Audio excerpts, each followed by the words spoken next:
When a successful black couple shows up for a scheduled apartment viewing, the white realtor turns them away with a flimsy excuse and a cold stare. What she doesn't realize is who she just denied, because one of them holds the power to expose everything.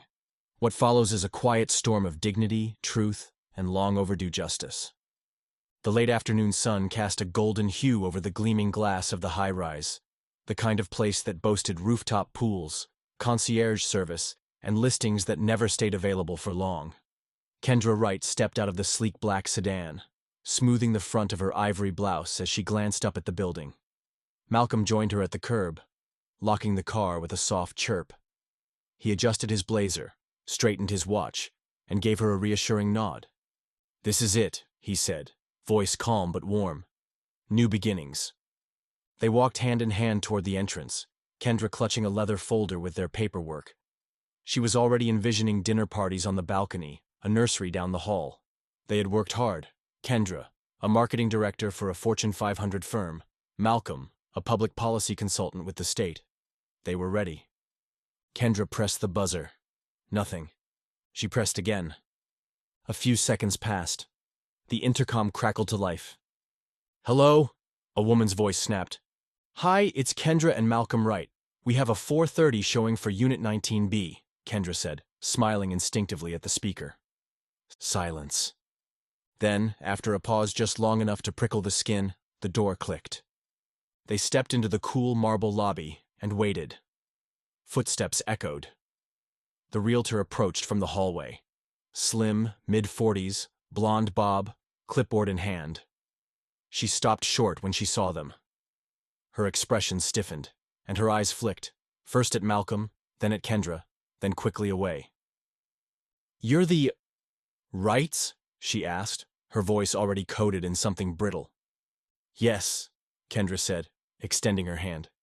"Kendra, this is my husband, Malcolm." The woman didn't take the handshake. Instead, she looked back at her clipboard, lips pursed. "I'm sorry," she said curtly. "The unit's no longer available. It was pulled off the market this morning." Kendra blinked. "I got a confirmation email 2 hours ago." "Well," the woman replied, looking past them toward the lobby entrance, "things change. Have a good evening." And just like that, she turned and walked away. Malcolm stood still. Kendra's mouth opened, then closed. Outside, the wind had picked up. Kendra's heels clicked sharply against the pavement as they returned to the car, fury bubbling beneath her silence. "That was bull," she snapped finally. "She didn't even try to lie well." Malcolm opened the passenger door for her. "No," he said quietly. "She didn't." He got behind the wheel, started the engine, and stared at the dashboard for a long moment before shifting into drive. Kendra crossed her arms, jaw tight. "We should have said something." Malcolm's grip on the steering wheel tightened. "We will," he said. "Just not yet." As they pulled away, the building faded behind them, all polished glass and empty promise. But the sting lingered, sharp and familiar. This wasn't the first time, but it might be the last. Kendra slammed the car door harder than necessary, her arms folded tight against her chest. Her eyes were fiery, lips pressed in a hard line. "That was racist. I don't care how she spins it," she said, staring straight ahead. "I'm going back in there." Malcolm didn't answer right away. He reached into his jacket pocket, pulled out his phone, and tapped the screen with measured intention. A few swipes later, he turned it so she could see.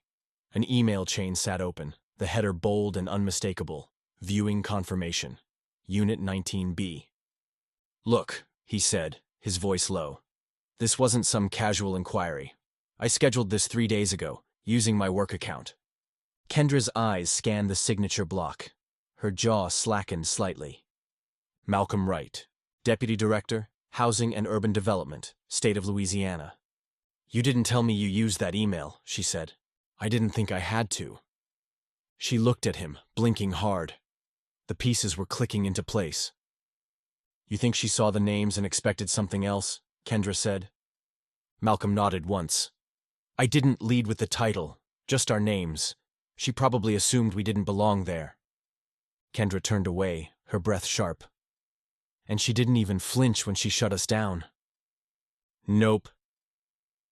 There was a long pause between them, the silence heavy and bitter. Outside, the street bustled with the normal rhythms of city life. Horns, heels on pavement, laughter from a nearby cafe. But inside the car, the world felt smaller, tighter. I still want to go back in there, Kendra muttered. Put her on blast, in front of whoever's listening. Malcolm looked at her, not with dismissal, but with strategy. Let's give her the chance to do the right thing first, he said. Let's make the call. See if they lie twice. Kendra looked at him, her eyes a mix of admiration and frustration. You're too calm. No, he said, the edge in his voice unmistakable. I'm just practiced. He opened the call app and dialed the number from the agency's website. It rang twice. Good afternoon, Ashcroft Realty. How can I help you? Hi, Malcolm said, slipping into a neutral tone.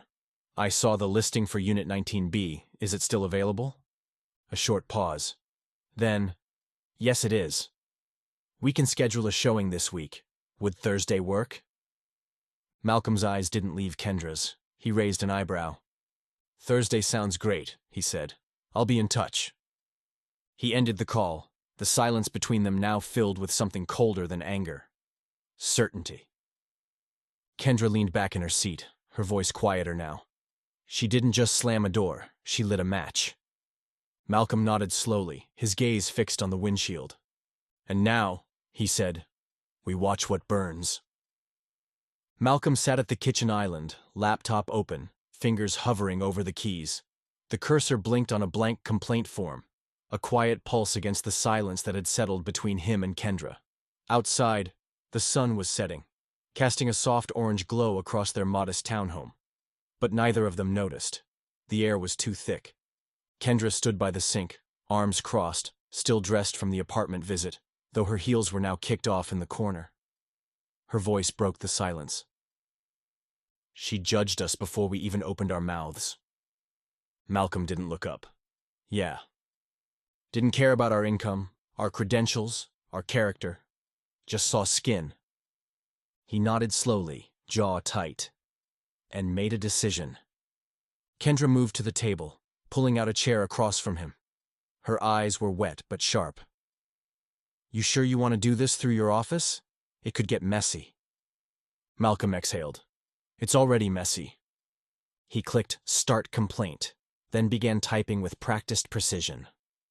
On April 26, 2025, my wife and I, Kendra Wright, arrived for a scheduled viewing of Unit 19B at Ashcroft Realty's downtown location. The words poured out, clean and professional, but his hands trembled slightly as he typed. This isn't the first time, he said quietly. Kendra looked up. What?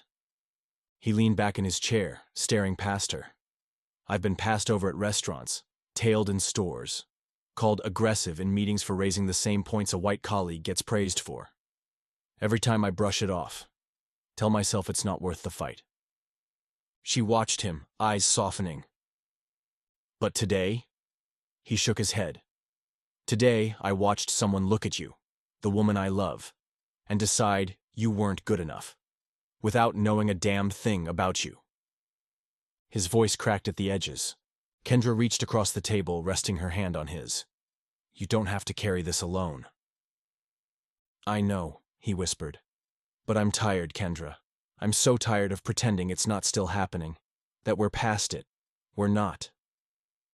A beat passed. Then we don't let it slide, she said. We don't let her slam that door and walk away like nothing happened. He nodded, straightening in his seat. We won't. Malcolm finished the complaint and hit submit. The confirmation message blinked across the screen. Thank you. Your submission has been received. It felt small. Too small for the insult they'd endured. But it was a start. Kendra leaned into him, her voice quiet. You still want that apartment? He looked at her, a slow fire returning to his eyes. I don't know, he said, but I want her to know who she tried to lock out.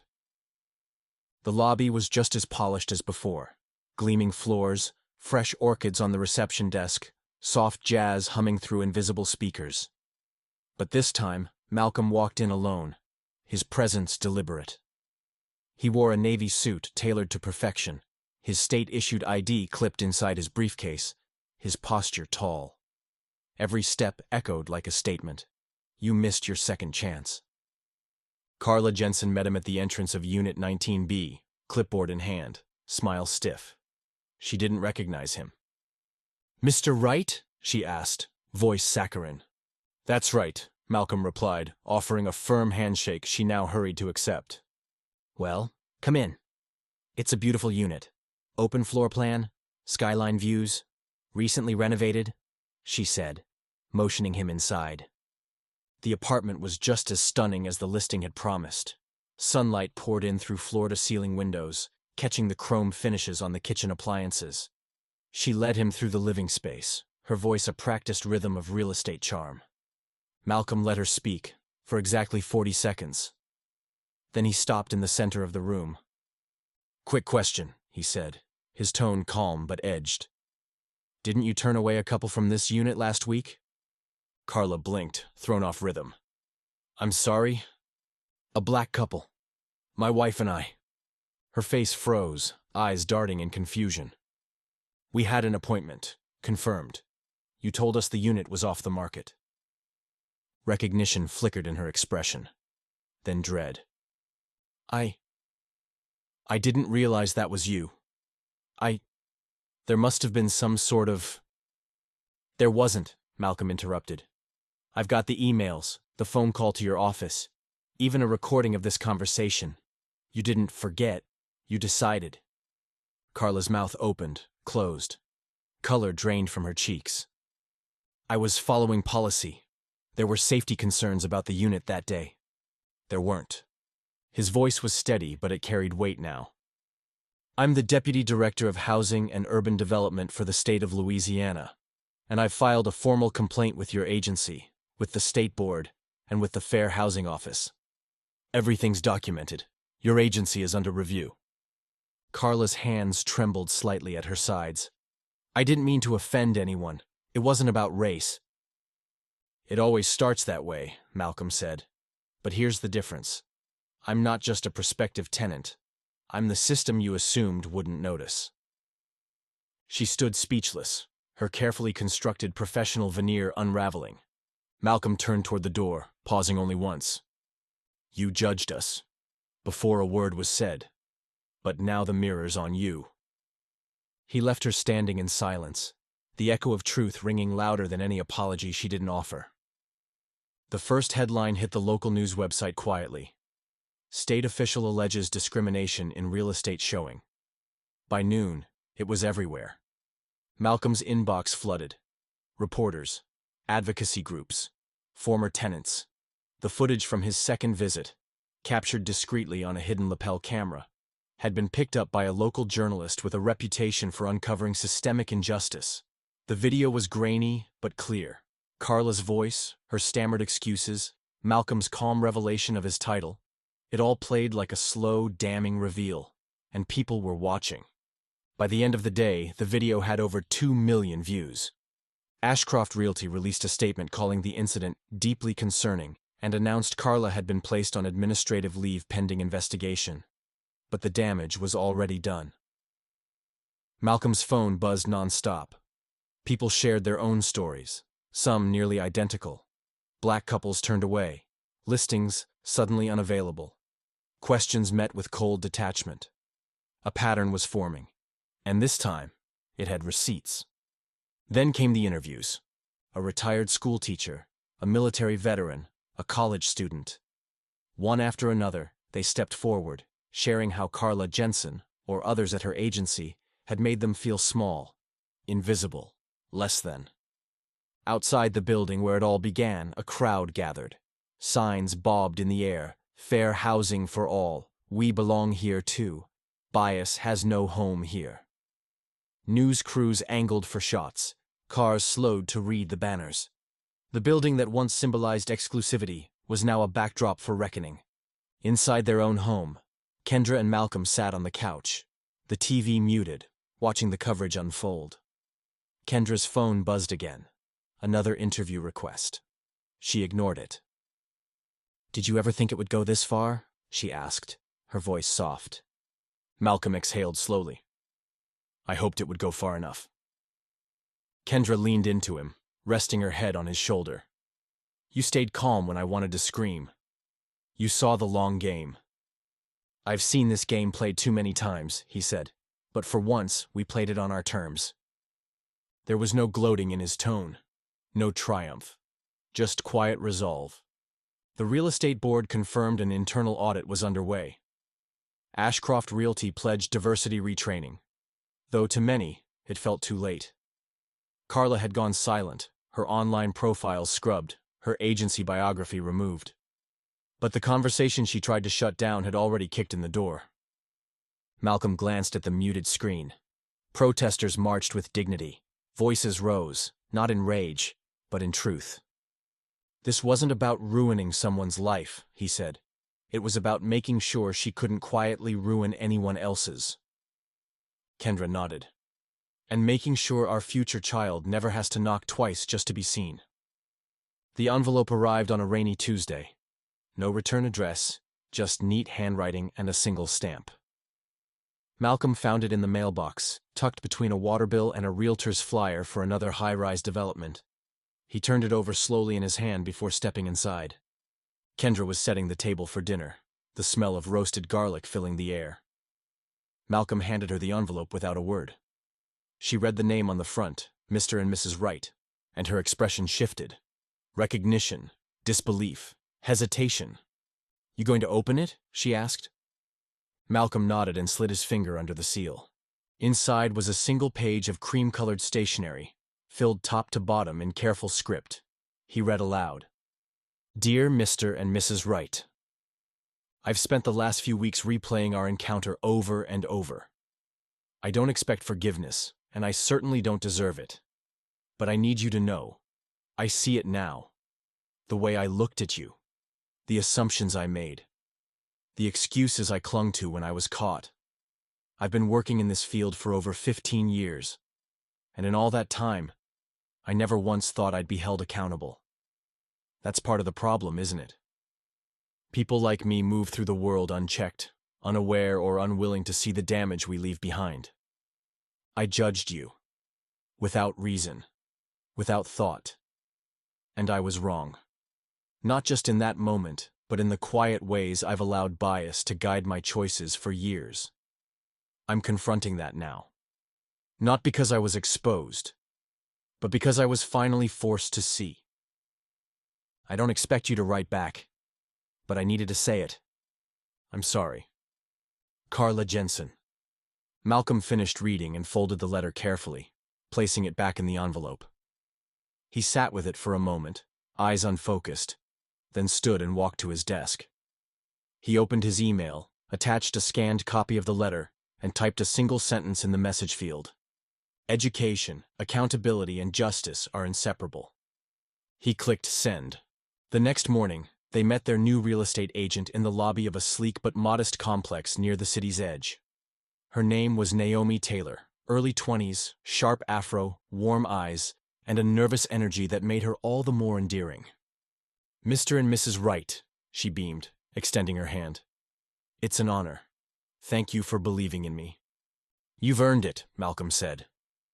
Naomi led them through the unit with pride, sunlight spilling onto hardwood floors, a window seat perfect for quiet mornings, and space to grow. Kendra looked at Malcolm and smiled. "This feels like us," she said. Naomi turned to unlock the front door again for them to step out, but she didn't just open it. She held it wide. And this time, the door didn't close behind them. It stayed open. Not badavade.